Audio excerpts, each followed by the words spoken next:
The story of Buddha.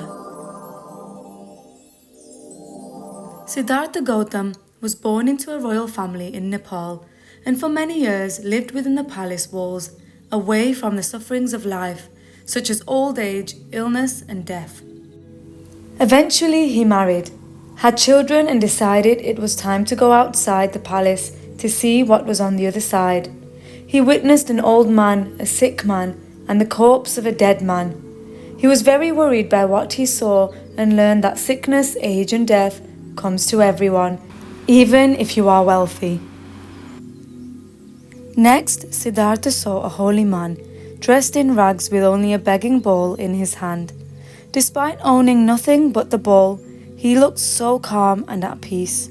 He pondered how a man with nothing could be so content. These four sights were a turning point for Siddhartha. He wanted to know if there was more to life than sickness, old age, and death, so he decided to leave his riches behind and go and find out for himself. Dressed as a monk, he went to meditate under a Bodhi tree and promised himself that he wouldn't rise again until he found the truth. As he sat, he thought carefully about the past, present, future, and the four sights he saw when he left the palace. After some time, he realized there was a way for people to end their pain and sadness. Within this moment, he became wise and enlightened.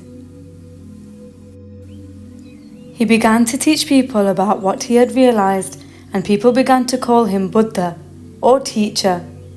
He taught them to lead good lives by being truthful, respecting others, and doing good deeds. Thanks for watching and listening.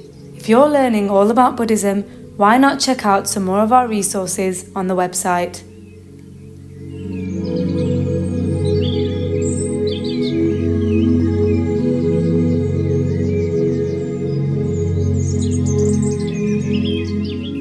Don't forget to like this video and subscribe to our channel.